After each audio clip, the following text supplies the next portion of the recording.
বন্ধুরা, আমি পিনাকি। তোমরা দেখছো পিনাকি মাঝি ব্লগস। আশা করি তোমরা সবাই ভালো আছো, সুস্থ আছো।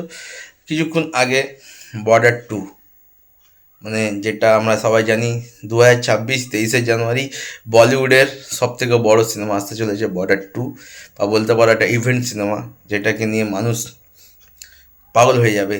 সেই বর্ডার 2-র অ্যানাউন্সমেন্ট ভিডিও আমরা দেখেছিলাম, সানি দেওয়ালের ফার্স্ট লুক আমরা দেখেছি, বরুণ ধাওয়ানের ফার্স্ট লুক আমরা দেখেছিলাম। আর আজকে আজকে আজকে 1লা ডিসেম্বর, মানে সিনেমাটা রিলিজ হতে প্রায় ধরে নাও 2 মাসেরও সময় থেকেও কম, মানে 53 দিন মতো বাকি আছে। তো ভেবেছিলাম হয়তো ডিসেম্বরে এই সিনেমাটার কোনো টিজার হোক বা অ্যানাউন্সমেন্ট টিজার হোক, কিছু একটা আসবে, কিন্তু না।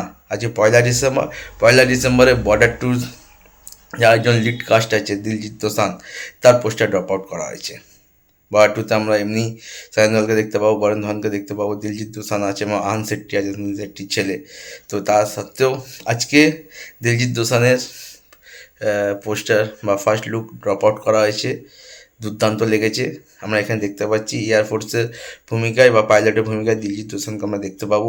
তিনি একজন ফাইটার জেটের মধ্যে বসে আছে, তে রক্তাক্ত চেহারা, আর চারিদিকে মানে একটা যুদ্ধের আবহ আমরা পোস্টার দেখতে পাচ্ছি।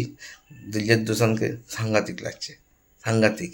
মানে বর্ডার 2 এমন একটা সিনেমা, যখনই আসবে যে বক্স অফিসে কী তাণ্ডব চলবে, কী সুনামি চলবে, সেটা তোমরা বুঝতেই পারবে যখন বর্ডার 2-র কোনো অ্যানাউন্সমেন্ট টিজার আসবে, তার যখন অ্যানাউন্সমেন্ট হবে ভাই।